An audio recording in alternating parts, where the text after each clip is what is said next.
Hello my dear students, myself Sukhdev Chaudhary, physics faculty team CLC.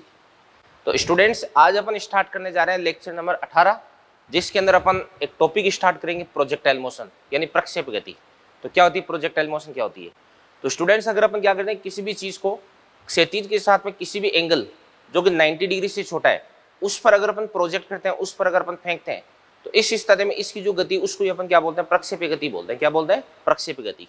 तो ध्यान से देखना, देखो किसी भी वस्तु को इस प्रकार से अगर थीटा जो कि 0 डिग्री से क्या भी बड़ा और 90 डिग्री से क्या भी छोटा पर अगर अपन क्या करते हैं, प्रक्षेपित करते हैं,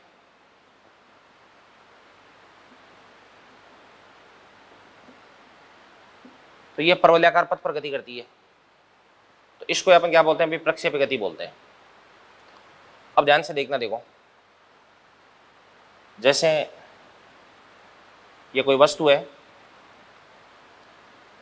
एक्स वाई तल के अंदर इस प्रकार से यहां से यूं फेंकी जाती है, तो ये इस पथ पर गति करती है। यहां पे इसका जो प्रक्षेपण वेग है,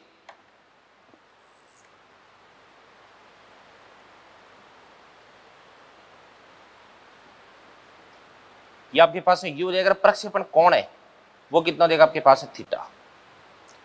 अब इसके प्रारंभिक वेग के अपन दो घटक कर देंगे। प्रारंभिक वेग का एक तो घटक हो जाएगा आपके पास में ये, इसको अपन क्या बोलेंगे, यूएक्स, और यूएक्स बराबर क्या हो जाएगा आपके पास में यू कॉस थीटा। एक हो जाएगा इस प्रकार से ऊर्ध्वाधर घटक,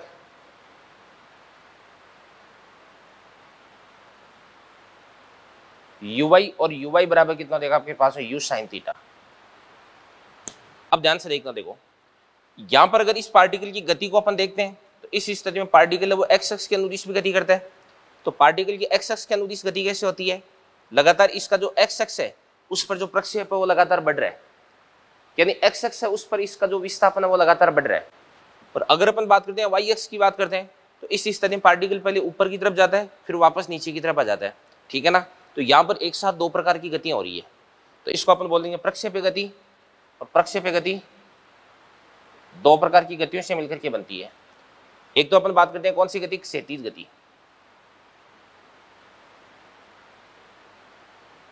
क्षैतिज गति ये हो जाएगी कि पार्टिकल पहले कहां पर था, इस प्रकार से यहां पे t बराबर 0 पर पार्टिकल यहां पे था, और फिर उसके बाद जैसे जैसे टाइम बढ़ता है वैसे वैसे पार्टिकल इस प्रकार से आगे की तरफ शिफ्ट हो जाता है,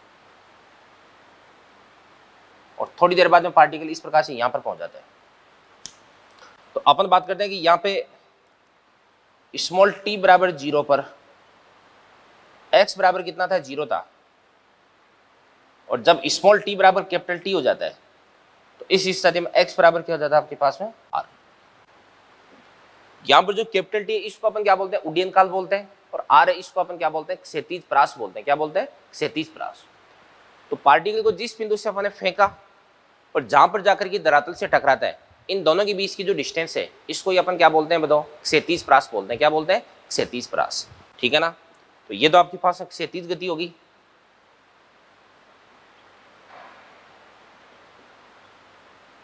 ठीक है ना। और इसके बाद में प्लस, अगर पार्टिकल की ऊर्ध्वाधर गति की बात करते हैं, तो ये तो एक्स एक्स होगी, ये वाई एक्स होगी। तो ऊर्ध्वाधर गति की अगर अपन बात करते हैं, तो इस स्थिति में पार्टिकल है पहले इस प्रकार से यूं ऊपर की तरफ जाता है, और फिर उसके बाद ऊपर की तरफ जाकर के फिर उसके बाद वापस नीचे की तरफ आ जाता है।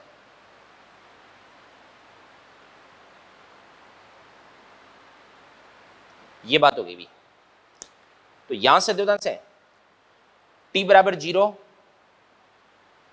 और यहां पर t बराबर कितना होगा आपके पास है, कैपिटल T। तो यहां पर अगर अपन बात करते हैं, तो यहां पे y बराबर कितना होगा आपके पास है, कैपिटल H। और बेटा कैपिटल H इसको ही अपन क्या बोलते हैं, अधिकतम ऊंचाई बोलते हैं। क्या बोलते हैं, अधिकतम ऊंचाई। और इस वाली गति को अपन क्या बोलते हैं, ऊर्ध्वाधर गति बोलते हैं। क्या बोलते हैं, ऊर्ध्वाधर गति।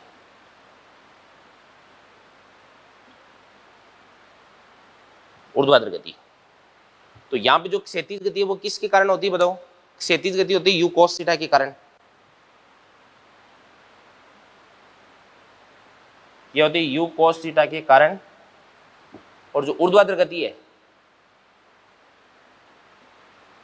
वो होती है यू sin थीटा के कारण। ये बात होगी भी।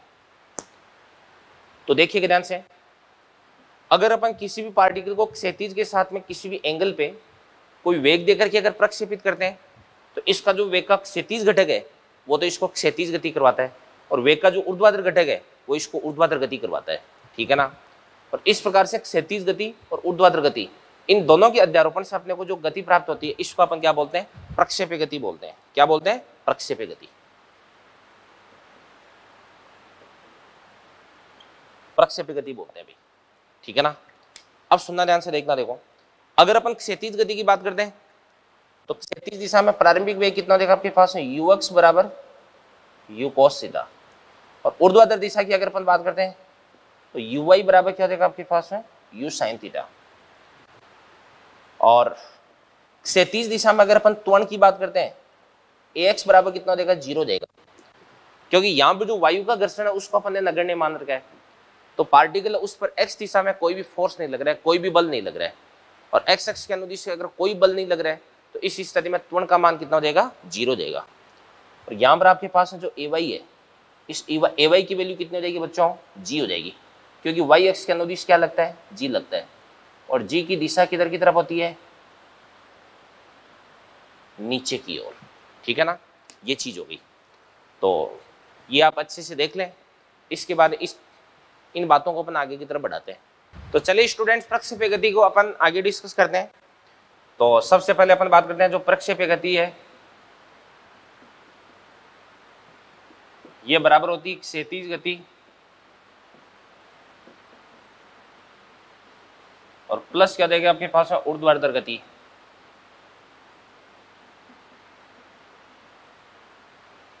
क्षैतिज गति प्लस क्या हो जाएगी आपके पास? ऊर्ध्वाधर गति हो जाएगी। तो प्रक्षेप्य गति बराबर क्या होती है? क्षैतिज गति प्लस क्या होती है? ऊर्ध्वाधर गति होती है। अब ध्यान से देखना। देखो, यहाँ पर जो क्षैतिज गति होती है उसको अपन पहले डिस्कस करते हैं।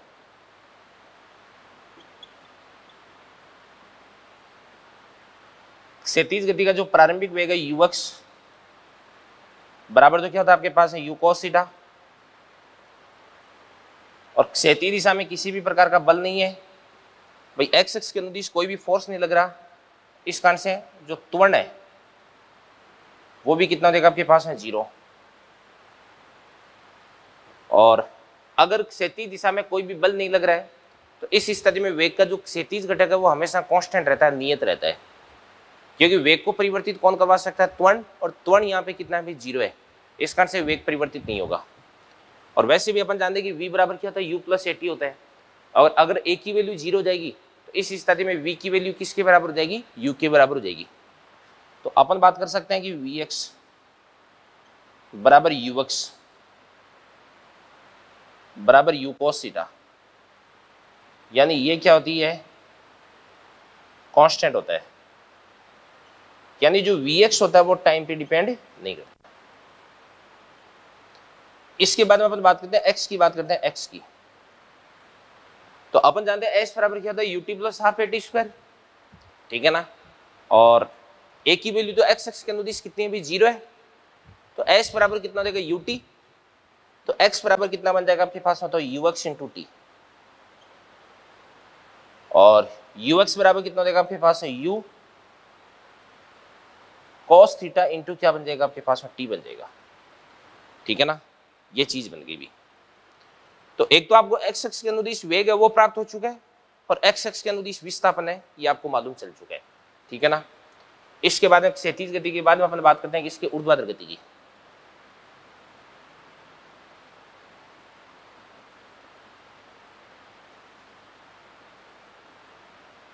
ऊर्ध्वाधर गति, तो ध्यान से देखना। देखो, ऊर्ध्वाधर दिशा में जो प्रारंभिक वेग है इसको अपन लिख सकते हैं uy बराबर क्या हो जाएगा आपके पास? u sin theta. और ऊर्ध्वाधर दिशा में जो फोर्स है F5 बराबर कितना देगा आपके पास? mg। और इसको अपन माइनस लिख देंगे, माइनस का mg, क्योंकि माइनस का साइन है ये बता दें कि डायरेक्शन है वो किधर की तरफ होती है? नीचे की तरफ होती है। और इसी वजह से जो ऊर्ध्वाधर दिशा में त्वरण है ay बराबर कितना देगा आपके पास? माइनस का g हो जाएगा। यानी y एक्स के अनुदिश जो त्वरण होता है वो कौन सा त्वरण होता है? गुरुत्वीय त्वरण होता है। ठीक है ना। तो ए वाई बराबर कितना देगा आपके पास में माइनस जी। माइनस का साइन ये बताता है कि गुरुत्वीय त्वरण इसकी डायरेक्शन नीचे की तरफ होती है। इसके बाद में अपन बात करते हैं वी वाई बराबर क्या होता है आपके पास में यू वाई, और इसके बाद में प्लस कितना देगा ए वाई, तो ए वाई कितना देगा माइनस का जी इंटू टी, और यू वाई को अपन क्या लिख सकते हैं यू साइन थीटा माइनस का जी टी। और इसके बाद में अपन बात करते हैं किसकी, y की बात करते हैं। तो दूसरा समीकरण लगा दो, s बराबर क्या होता है ut, तो u बाई टी माइनस कितना देगा आपके पास 1/2 जी टी स्क्वायर, या y बराबर कितना देगा आपके पास है u sine theta into t minus का 1/2 इंटू जी टी स्क्वायर हो जाएगा, ठीक है ना। और इसके बाद में गति का तीसरा समीकरण लगा देते हैं अपन, v स्क्वायर बराबर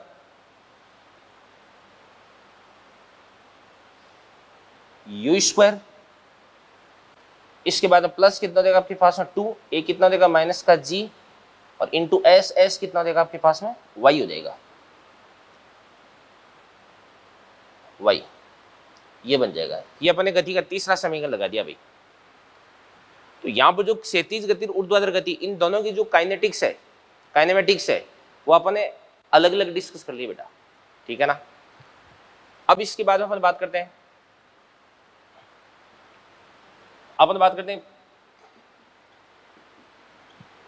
पार्टिकल का विस्थापन।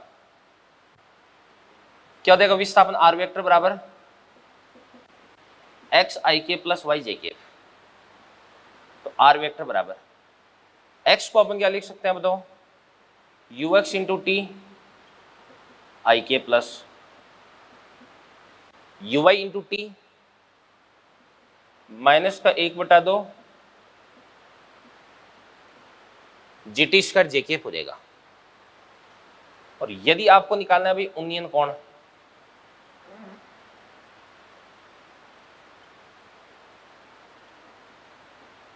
आपको उन्नयन कोण मालूम करना है, तो इस स्थिति में tan फाई बराबर y अपॉन एक्स हो जाएगा। क्या हो जाएगा, y अपॉन एक्स। तो अगर आपको निकालना है वेग,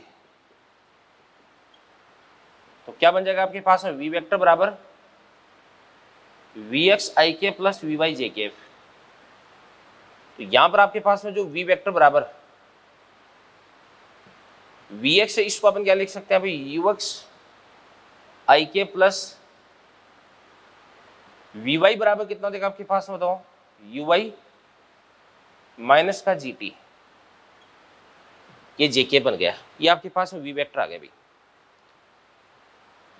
अब ध्यान से देखना, देखो ये चीज क्या है, मान के चलेगा ये y हो गया, ये x हो गया, पार्टिकल इस प्रकार से यूं गति कर रहा है, ठीक है ना। थोड़ी देर बाद में पार्टिकल है वो कहां पर पहुंच जाता है, इस प्रकार से यहां पर पहुंच जाता है, ठीक है ना। और थोड़ी देर बाद में पार्टिकल अगर यहां पर पहुंच जाएगा, तो इस स्थिति में ये तो इस पार्टिकल का क्या हो जाएगा विस्थापन,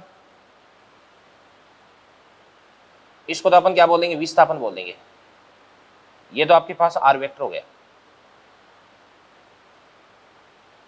ठीक है ना, इसको अपन बोलेंगे आर वेक्टर।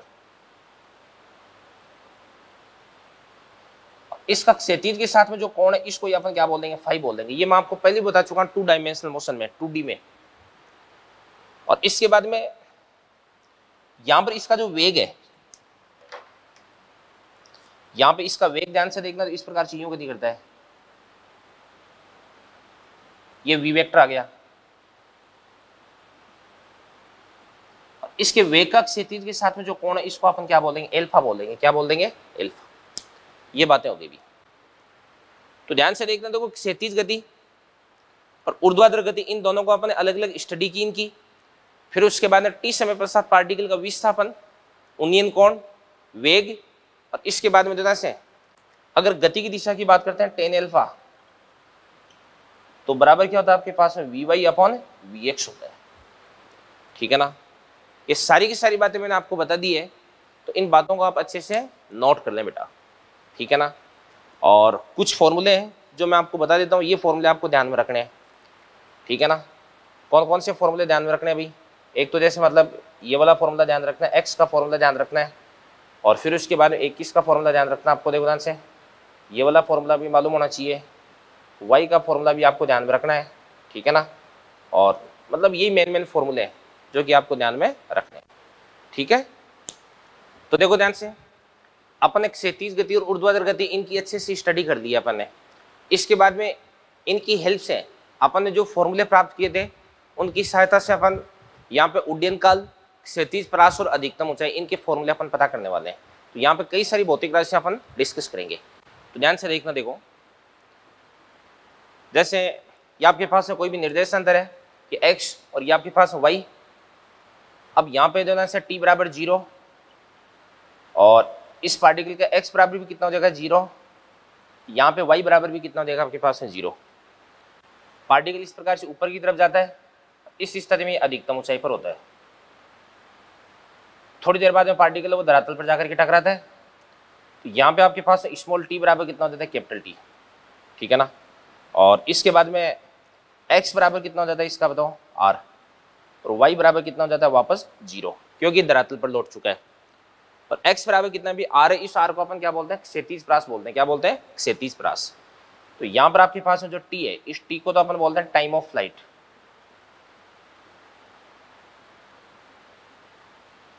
उड्डयन काल।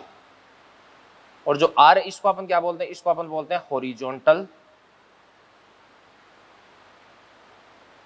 रेंज, यानी क्षैतिज परास हो गई है। बीच में पार्टिकल यहाँ पर होता है, तो आधा टाइम ऊपर जाने में, आधा टाइम नीचे आने में होता है।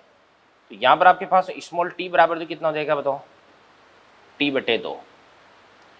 यहाँ पर आपके पास जो x है, इस x को अपन क्या बोल देंगे बताओ r/2। और यहाँ पर आपके पास जो y है, इस y को अपन क्या बोल देते हैं h बोल देते हैं, कैपिटल H। इस पॉइंट की अगर अपन बात करें तो यहाँ पे y कितना होता है? कैपिटल H होता है।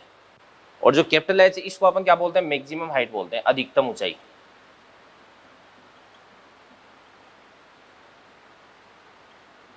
तो इसको अपन क्या बोलते हैं बेटा? मैक्सिमम हाइट बोलते हैं, ठीक है ना। तो एक तो अपने पास है टाइम ऑफ फ्लाइट हो गया, हॉरिजॉन्टल रेंज और मैक्सिमम हाइट। ये क्या क्या होती है मैं आपको बताने वाला हूं। ये होती है मैक्सिमम हाइट। और अगर अपन टॉप मोस्ट पॉइंट पर बात करते हैं तो यहाँ पर पार्टिकल की जो वेलोसिटी है वो किधर की तरफ होती है? इधर की तरफ होती है। भाई यहाँ पर पार्टिकल की वेलोसिटी इधर की तरफ है, इसका वेग है वो कितना देगा आपके पास है u, और इसका क्षैतिज के साथ में कोण है वो कितना देगा आपके पास है थीटा। तो यहां से आपके पास है ux बराबर क्या देगा आपके पास है u cos थीटा।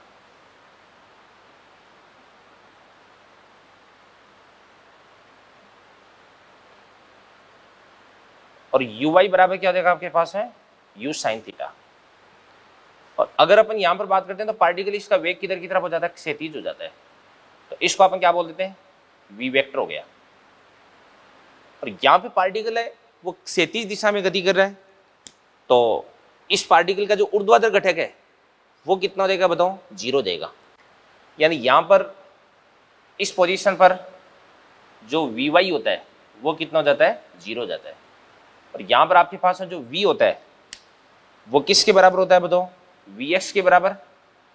और Vx किसके बराबर है? Ux के बराबर। बराबर क्या होता है आपके पास? u cos थीटा होता है, ठीक है ना। ये बातें हो गई भी। अब ध्यान से, सबसे पहले अपन किसकी वैल्यू फाइंड आउट करने वाले हैं? सबसे पहले अपन वैल्यू फाइंड आउट करेंगे किसकी? t की, टाइम ऑफ फ्लाइट की। तो ध्यान से, जब t बराबर कितना होता है कैपिटल T, तो y बराबर कितना हो जाता है? 0 हो जाता है। तो अपन लिखते हैं सबसे पहले ध्यान से टाइम ऑफ फ्लाइट,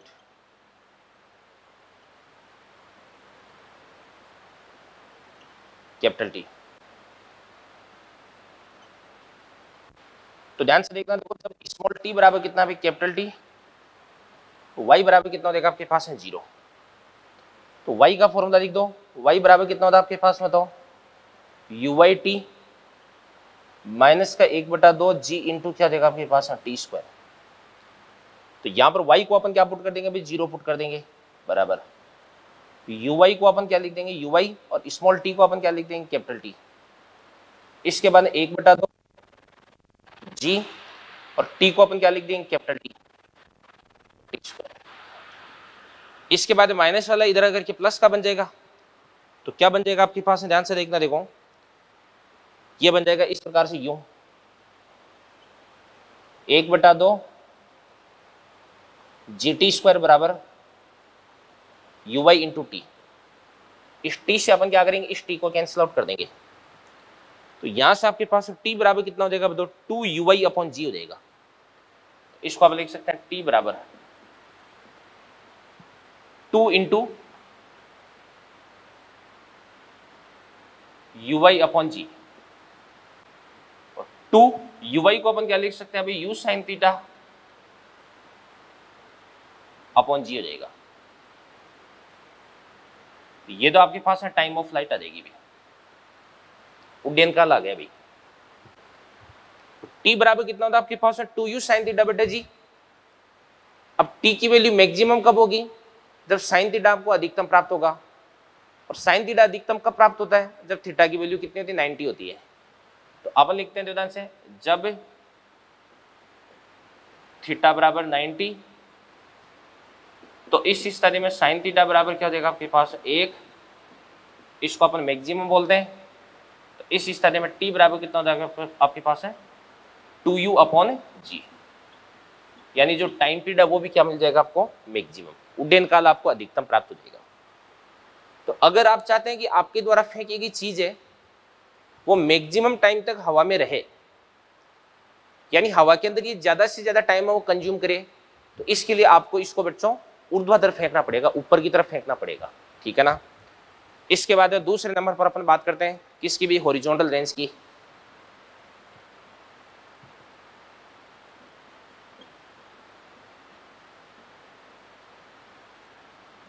यानी अपन क्षैतिज परास की बात करते हैं, आर की बात करते हैं। तो अपन देख सकते हैं ध्यान से, जब टी बराबर कितना है, कैपिटल टी, तो एक्स बराबर कितना देगा, आर हो जाएगा। तो जब टी बराबर कितना देगा आपके पास है कैपिटल टी, तो इस स्थिति में एक्स बराबर क्या देगा, आर। तो अपन जानते हैं एक्स बराबर कितना होता है आपके पास में, तो यू एक्स इंटू टी। तो एक्स को अपन क्या लिख सकते हैं भाई, यहाँ पे एक्स को अपन क्या लिख सकते हैं, एक्स को अपन लिख देंगे आर, और यू एक्स को अपन क्या लिख सकते हैं बताओ, यू एक्स, और इंटू टी को अपन क्या लिख देंगे अभी, टी। और टी बराबर कितना होता है आपके पास 2 यू वाई अपॉन जी, ये बन जाएगा आपके पास 2 into U x into U Y upon क्या देगा आपके पास है जी, बराबर 2 यू एक्स बराबर क्या होता है आपके पास यू कॉस थीटा, और यू वाई बराबर कितना होता है आपके पास है यू साइन थीटा। तो यू क्या बन जाएगा, you square sine theta cos theta upon है जी। इसी प्रकार से ध्यान से देखना, देखो बराबर 2 साइन थीटा कोस थीटा को अपन क्या लिख सकते हैं, साइन 2 थीटा। तो यहां से ये क्या बन जाएगा आपके पास, बताओ, you square sine 2 theta upon है जी। ये आपको आर का फॉर्मूला प्राप्त हो जाएगा। पेज के टॉप पे लिख देता हूं मैं एक फॉर्मूला, या यहां पे लिख देता हूं formula, 2 sign theta cos theta बराबर क्या होता है आपके पास है, साइन 2 थीटा होता है। ये बात होगी भी। अब सुनना ध्यान से देखना, देखो आपको ये जो आर है, इस आर की वैल्यू मैक्सिमम चाहिए, तो इसके लिए आपका जो साइन 2 थीटा वो मैक्सिमम होना चाहिए। अब साइन 2 थीटा मैक्सिमम कब होगा, जब थीटा की वैल्यू 45 होगी। जब थीटा बराबर कितना होगा 45, तो इस स्थिति में साइन 45 सॉरी थीटा बराबर कितना देगा 45, तो 2 थीटा कितना देगा 90 हो जाएगा, और साइन 90 कितना होता है 1 होता है। तो अपन बात करते हैं जब थीटा बराबर कितना होता है आपके पास 45, तो इस स्थिति में जो 2 थीटा वो कितना देगा आपके पास 90, तो आपके पास साइन 2 थीटा बराबर कितना देगा भाई 1, ये मैक्सिमम। तो यहां से इस स्थिति में आर बराबर भी क्या देगा आपके पास में, तो यू स्क्वायर अपॉन जी, ये भी आपको प्राप्त हो जाएगा मैक्सिमम। ये आपको अधिकतम क्षैतिज प्रास प्राप्त हो जाएगी भी, ठीक है ना। इसके बाद में अपन बात करते हैं किसकी भी, मैक्सिमम हाइट की बात करते हैं, अधिकतम ऊंचाई की बात करते हैं। तो third maximum height, capital H की बात करते हैं भाई।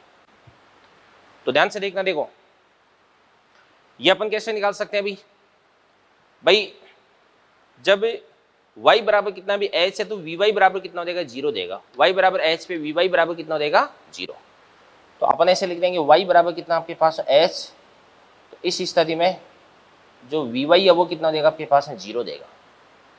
और अपन लगा देते हैं गति की तीसरी समीकरण। तो तीसरी समीकरण क्या कहती है भाई, यह कहती है vy स्क्वायर बराबर क्या होता है, uy स्क्वायर माइनस का 2g इंटू वाई।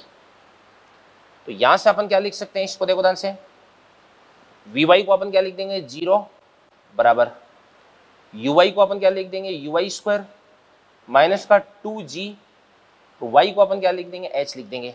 y को अपन क्या लिख देंगे, h। माइनस वाला इधर अगर कि प्लस का बन जाएगा तो h बराबर कितना बन जाएगा आपके पास में, देखो ध्यान से, h बराबर हो जाएगा आपके पास है uy स्क्वायर अपॉन 2g। और यहां पर आपके पास जो uy है इसको अपन क्या लिख सकते हैं, u साइन थीटा। तो क्या बन जाएगा आपके पास है, u square sine square theta upon 2g। अब आपको अगर h की वैल्यू मैक्सिमम चाहिए तो इसके लिए थीटा कितना पुट करना पड़ेगा, 90, और थीटा 90 पुट कर दोगे तो साइन 90 कितना हो जाएगा, 1। तो साइन स्क्वायर थीटा भी कितना हो जाएगा, 1 हो जाएगा। तो इस स्थिति में h बराबर कितना हो जाएगा, u स्क्वायर अपॉन 2g हो जाएगा। क्या हो जाएगा, u स्क्वायर अपॉन 2g। तो अपन लिख सकते हैं कि जब थीटा बराबर कितना हो जाएगा आपके पास 90, तो इस स्थिति में h बराबर कितना हो जाएगा, u स्क्वायर अपॉन 2g। ये आपके पास h की वैल्यू क्या हो जाएगी, मैक्सिमम। तो ध्यान से देखना, देखो बच्चों इस सेक्शन के अंदर मैंने आपको बताया है कि टाइम ऑफ फ्लाइट यानी उड्डयन काल क्या होता है, क्षैतिज परास क्या होती है, और अधिकतम ऊंचाई क्या होती है। ये सारी बातें मैंने आपको बता दी है। तो इनके जो फॉर्मूले वो आपको ध्यान में रखने हैं भाई, ठीक है ना। जैसे मतलब टाइम ऑफ फ्लाइट है, इसका फॉर्मूला क्या होता है अभी, 2 into ux into ui upon g होता है। इसी प्रकार से जो r होता है, सॉरी टाइम ऑफ फ्लाइट का फॉर्मूला क्या होता है, 2 ui अपॉन जी होता है। क्या होता है, 2 ui अपॉन जी। और जो आपके पास में क्षैतिज परास इसका फॉर्मूला क्या होता है, 2 into ux into ui upon g होता है। और इसी प्रकार से h का फॉर्मूला क्या होता है, ui स्क्वायर अपॉन 2g होता है, ठीक है ना। ओके, तो देखिएगा अब तक अपन ने जो भी पढ़ा है उसको मैं एक बार आपको समराइज कर देता हूँ। ध्यान से देखना, तो सबसे पहले अपन ने पढ़ा था t, और t बराबर कितना होता है आपके पास, 2 ui अपॉन क्या होता है आपके पास है, g होता है। इसके बाद r बराबर कितना होता है, 2 ux इंटू ui अपॉन क्या होता है, g। और इसके बाद h बराबर क्या होता है आपके पास में, ui स्क्वायर अपॉन क्या होता है, 2g होता है। तो ये t का फॉर्मूला आ गया, r का फॉर्मूला आ गया, h का फॉर्मूला आ गया। इसके बाद यदि यहाँ से आपको चाहिए t मैक्स, तो t मैक्स बराबर कितना होता है आपके पास, 2u अपॉन g। इसके बाद में अगर आपको चाहिए r मैक्स, तो r मैक्स बराबर कितना होता है आपके पास, बताओ, u स्क्वायर अपॉन g। और इसके बाद में अगर आपको चाहिए h मैक्स, तो ये आपके पास होता है u स्क्वायर अपॉन 2g। ये चीजें हो गई भी। तो t, r और h ये चीजें अपन ने पढ़ दी है। अब ध्यान से देखना, देखो अगर अपन बात करते हैं अधिकतम ऊंचाई की, तो अधिकतम ऊंचाई पर इस पार्टिकल का वेग है वो क्या होता है, न्यूनतम होता है। इस कारण से गतिज ऊर्जा भी न्यूनतम होगी। तो अपन बात करते हैं प्रक्षेपण के समय जो वेग होता है ना वो क्या होता है बच्चों, अधिकतम। इस कारण से काइनेटिक एनर्जी भी क्या होती है, मैक्सिमम। तो यहां से आपके पास है से काइनेटिक एनर्जी मैक्सिमम, इसको अपन क्या लिख सकते हैं, बराबर क्या हो जाएगी आपके पास है, ई नोट मान लो, ई नोट। तो यहां से आपके पास है ई नोट बराबर कितना देगा, 1/2 m इंटू यहाँ पे जो प्रक्षेपण वेग होता है वो कितना होता है, u होता है। तो half m into you square हो जाएगी। ये तो प्रक्षेपण के समय की बात होगी, ठीक है ना। इसके बाद हम बात करते हैं अधिकतम ऊंचाई पर।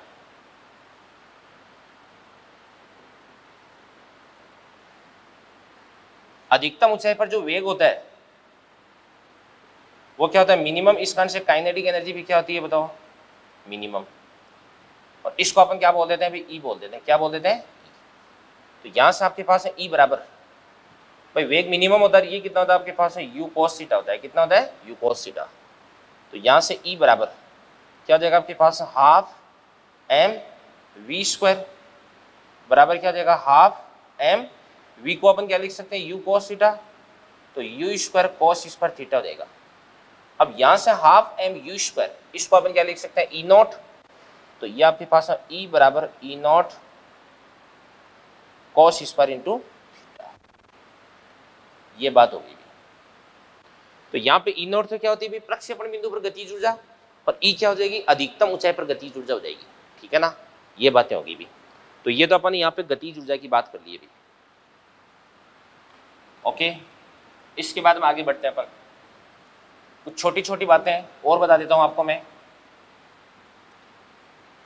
ये प्रक्षेपी का पथ हो गया, ये y हो गया, ये x हो गया। जब आपने पार्टिकल को प्रक्षेपित किया है तो इसका जो प्रक्षेपण कोण है वो कितना देगा थीटा, और जो प्रक्षेपण वेग है वो कितना देगा आपके पास है u देगा, कितना देगा। कुछ समय पश्चात पार्टिकल कहां पर पहुंच जाता है, मान के चलिए यहां पर पहुंच जाता है, और इस स्थिति में इसका जो वेग है वो इधर की तरफ हो जाता है, इस प्रकार से u, ये v, ये v हो जाएगा, ठीक है ना। अब इसका जो क्षैतिज घटक है वेग का, इसको अपन क्या लिख सकते हैं u cos थीटा, और मान के चलिएगा ये वाला जो एंगल है ये कितना देगा आपके पास एल्फा, तो v का ये वाला जो घटक है ये क्या देगा आपके पास में v cos एल्फा। और मैंने आपको बता रखा है कि क्षैतिज दिशा यानी एक्स अक्ष के अनुदिश पार्टिकल पर कोई भी फोर्स नहीं लगता है, कोई भी बल नहीं लगता है, इस कारण से वेग का जो क्षैतिज घटक है वो क्या रहता है कांस्टेंट रहता है।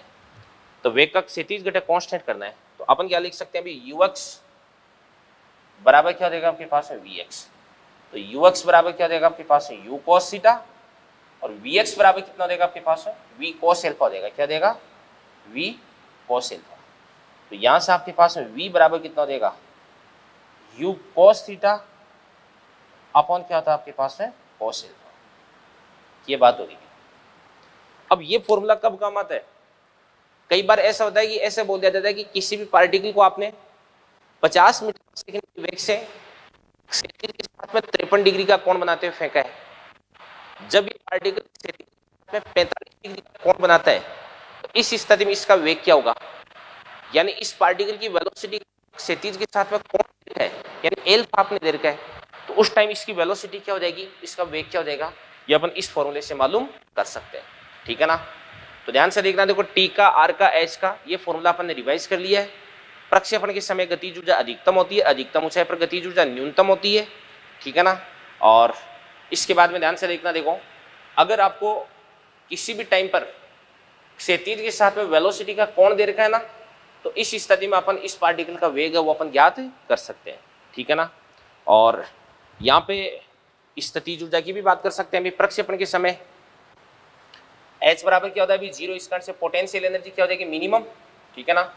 इस टाइम अपन ऐसे भी लिख सकते हैं कि प्रक्षेपण के समय जो पोटेंशियल एनर्जी होती है वो क्या होती है आपके पास मिनिमम, और अधिकतम ऊंचाई पर यहाँ पर पोटेंशियल एनर्जी क्या होती है बताओ मैक्सिमम होती है। और यह पोटेंशियल एनर्जी अपन कैसे निकाल सकते हैं अभी mgh से, यहाँ पे पोटेंशियल एनर्जी मिनिमम कितनी हो जाएगी 0, क्योंकि प्रक्षेपण के समय पार्टिकल है वो धरातल पर है, ठीक है ना। और यहाँ पर पोटेंशियल एनर्जी कितनी हो जाएगी mgh हो जाएगी, ठीक है ना। तो चलिए स्टूडेंट्स, इसके बाद में आपको एक चीज बताता हूं मैं कि आपके पास जो क्षैतिज परास होती है ये क्या होता है आपके पास r बराबर 2u² sin theta cos theta upon g होता है इसका फॉर्मूला, ठीक है ना। अब मैं दो कोण लेता हूं, θ1 बराबर तो कितना देगा आपके पास है थीटा, और θ2 बराबर कितना देगा आपके पास है 90 माइनस थीटा। ये फर्स्ट एंगल, ये सेकंड एंगल। θ1 तो कितना देगा थीटा, और θ2 कितना देगा आपके पास है 90 माइनस थीटा। तो इस स्थिति में r1 बराबर कितना देगा आपके पास है 2u² sin theta cos theta upon g, और इस स्थिति में r2 बराबर 2u² sine 90 minus theta cos 90 minus theta upon g. तो यहां से आपके पास R2 बराबर 2u² साइन 90 माइनस थीटा को अपन क्या बोलते हैं cos थीटा, और cos 90 माइनस थीटा को अपन क्या बोलते हैं साइन थीटा। तो वापस वही बन जाएगा sine theta cos theta upon g. तो R1 और R2 इन दोनों की वैल्यू आपको बराबर प्राप्त हो रही है। तो R1 बराबर क्या हो जाएगा आपके पास में R2। समझ में आ गई ना बातें, ये चीज R1 और R2 की वैल्यू क्या मिल जाएगी आपको बराबर मिल जाएगी। तो इसका मतलब ये हुआ कि अगर आप जैसे दो अलग अलग प्रक्षेप है, उन दोनों अलग अलग प्रक्षेप को आप अलग अलग कोण पर प्रक्षेपित करते हो, और इन दोनों कोणों का जो योग है वो कितना प्राप्त होता है 90 डिग्री प्राप्त होता है, ठीक है ना। तो इस स्थिति में दोनों प्रक्षेपों की जो क्षैतिज परास है वो आपको बराबर प्राप्त होती है, ठीक है ना। तो जैसे अपन बात करते हैं, माना कि θ1 बराबर कितना देगा आपके पास है 30, θ2 बराबर कितना देगा आपके पास है 60। तो इस स्थिति में इसके लिए जो क्षैतिज परास है वो कितने है R1, ठीक है ना, और इसके लिए जो क्षैतिज परास है वो कितने देगी आपके पास R2। इसके लिए जो मैक्सिमम हाइट है वो कितना देगी H1, और इसके लिए मैक्सिमम हाइट कितना देगी H2, और इसके लिए जो मैक्सिमम, इसके लिए जो हॉरिजॉन्टल रेंज है वो तो अपन बात कर चुके हैं। इसके लिए टाइम पीरियड है वो कितना देगा T1, और इसके लिए जो टाइम ऑफ फ्लाइट है वो कितना देगा T2 देगा। और दोनों के लिए जो U है वो सेम है भाई, U बराबर क्या देगा आपके पास है सेम। तो क्या अपन इसकी कैलकुलेशन कर सकते हैं क्या इजीली, ठीक है सर, ठीक है ना। कैसे कर सकते हैं अपन, R1 बराबर क्या देगा आपके पास R2 बराबर क्या देगा आपके पास संयोजन से 2u² साइन थीटा कितना देगा, साइन 30 कितना देगा बताओ 1/2, cos 30 कितना देगा आपके पास √3/2 बटा क्या हो जाएगा आपके पास है जी। तो यहाँ पे 2 से अपन क्या करेंगे 2 को काट देंगे, तो ये आपके पास √3, इसके बाद u² अपॉन 2g हो जाएगा। तो R1 और R2 इन दोनों की वैल्यू क्या हो जाएगी बराबर हो जाएगी, और H1 और H2 की वैल्यू भी अपन फाइंड आउट कर सकते हैं। H1 बराबर क्या हो जाएगा आपके पास में, तो u² sine square theta, sign 30 कितना होता है 1/2, इसका स्क्वायर कितना देगा आपके पास 1/4 अपॉन कितना देगा आपके पास बताओ 2g।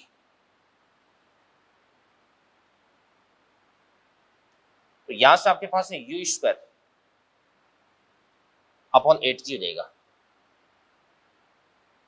अगर अपने को H2 निकालना है तो H2 निकाल दो, H2 क्या देगा u² साइन 60 कितना होता है आपके पास √3/2, और √3/2 का स्क्वायर कितना होता है तो 3/4, तो u² sine square theta upon 2g।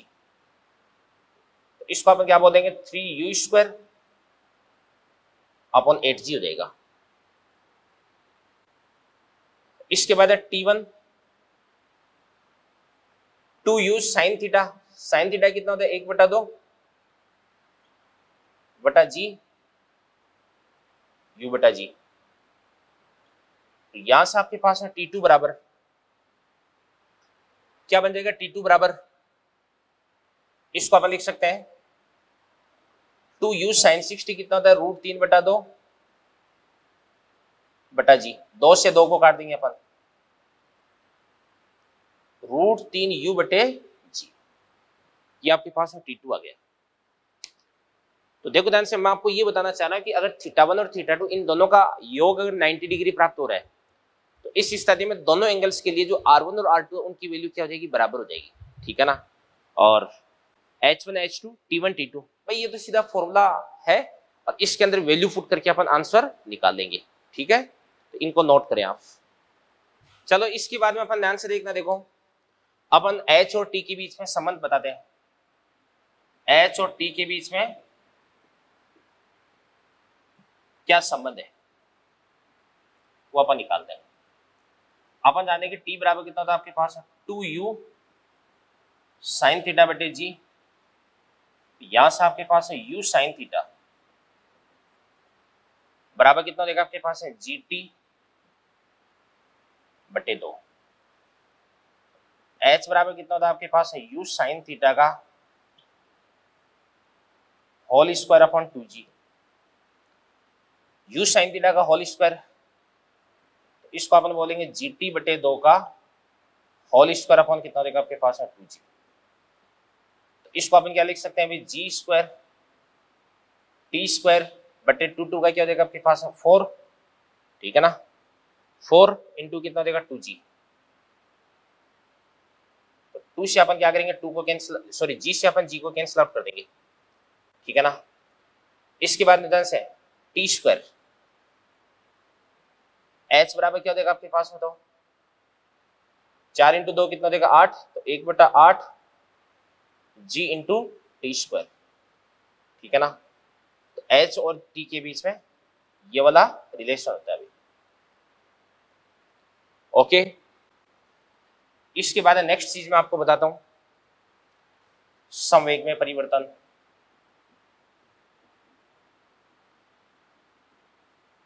संवेग में परिवर्तन की बात करते हैं।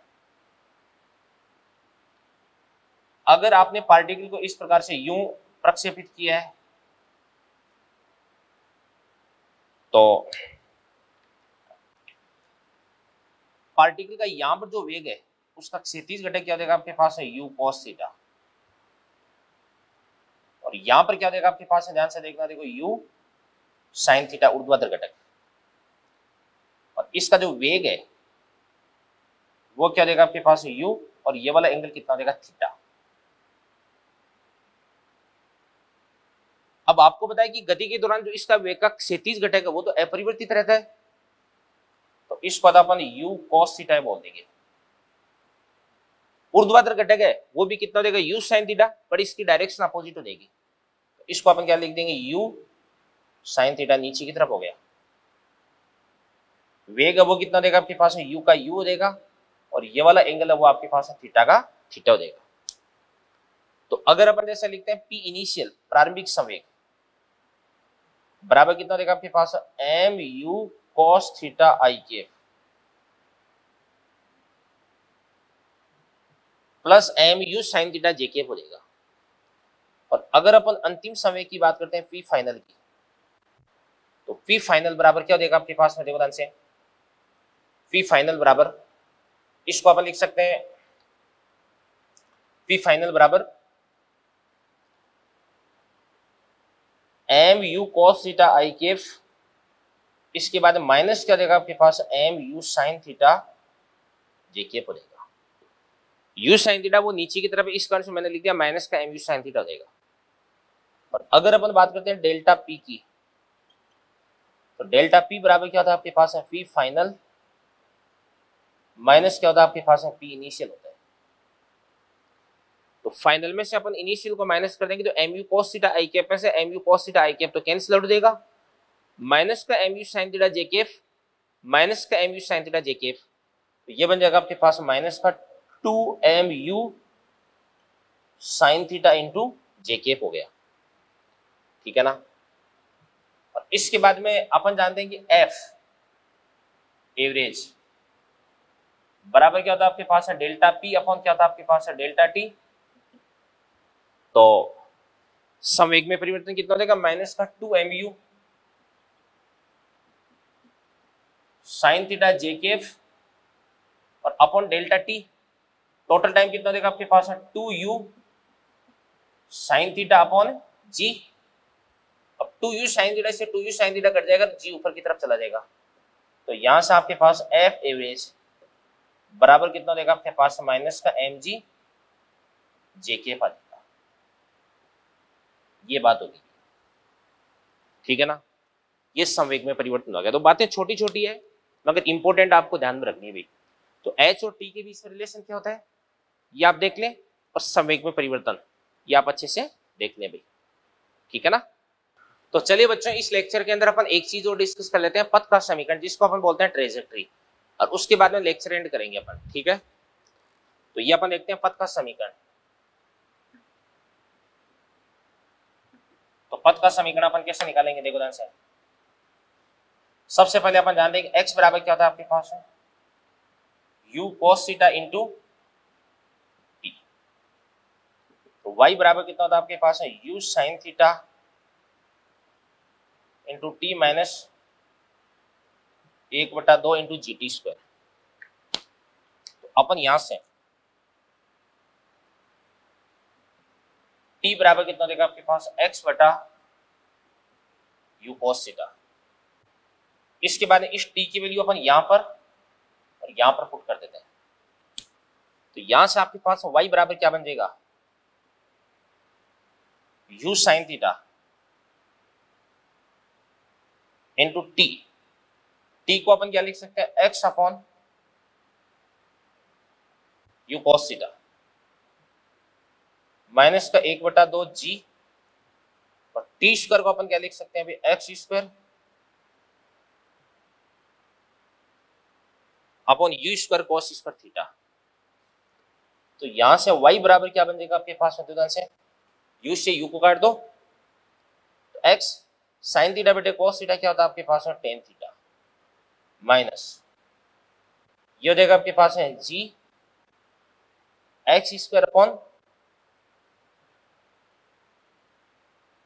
2u square cos square theta.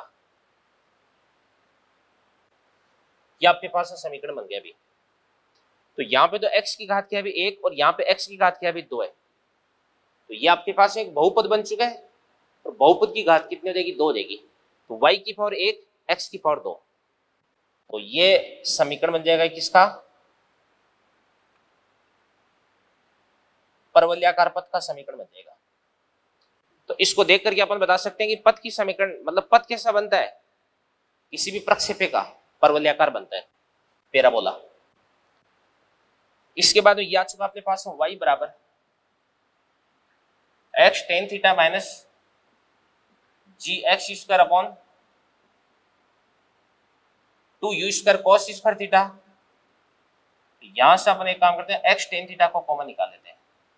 तो x टेन थीटा यहां से कॉमन आ गया 1 माइनस इसके बाद में क्या देगा आपके पास है g x square upon 2u square cos square theta. अब ध्यान से x टेन थीटा को अपन कॉमन निकाल लेते हैं तो क्या बन जाएगा आपके पास में, ध्यान से ये वाला जो x है ये तो बाहर आ जाएगा भाई। ऊपर भी अपन क्या करते हैं x टेन थीटा और नीचे भी अपन x टेन थीटा से मल्टीप्लाई कर देते हैं। ऊपर वाला जो x टेन थीटा ये तो बाहर कॉमन आ चुका है तो इसको तो आप हटा दो। नीचे x हो गया, टेन थीटा को अपन क्या लिख सकते हैं साइन थीटा बटे कॉस थीटा। ये आपके पास रहेगा साइन थीटा बटे कॉस थीटा। x से अपन क्या करेंगे x को उड़ा देंगे। तो यहां से आपके पास क्या बन जाएगा y बराबर x टेन थीटा 1 माइनस इसके बाद में देना से कॉस थीटा से अपन एक कॉस थीटा को उड़ा देंगे। तो g x upon 2u square sine theta cos theta. 2u square sine theta cos theta बटे जी, इसको अपन क्या लिख सकते हैं r। तो y बराबर कितना होता है आपके पास x tan theta into 1 minus x बटे r। ये भी आपके पास है इसके ट्रेजेक्ट्री यानी इसका पथ का समीकरण बन जाएगा बच्चों। तो आज के लेक्चर मैंने आपको प्रोजेक्टाइल मोशन के बारे में जितना भी बताया वो सारी की सारी बातें आपको तैयार करनी है। जो जो फॉर्मूले मैंने आपको बताया वो सारे के सारे फॉर्मूले आपके माइंड में होने चाहिए, एक जगह आपको लिख लेने, सारे के सारे फॉर्मूले आप याद कर लें। अगले लेक्चर पर अपन सीधे प्रोजेक्टाइल मोशन के क्वेश्चन स्टार्ट करेंगे। तो प्रोजेक्टाइल मोशन का जो थ्योरेटिकल पोर्शन है वो मैंने आपको बच्चों फिनिश करवा दिया है, ठीक है ना। इसको आप अच्छे से नोट कर ले। तो thank you very much, all the best. इसको नोट कर ले भाई एक बार आप, ठीक है ना।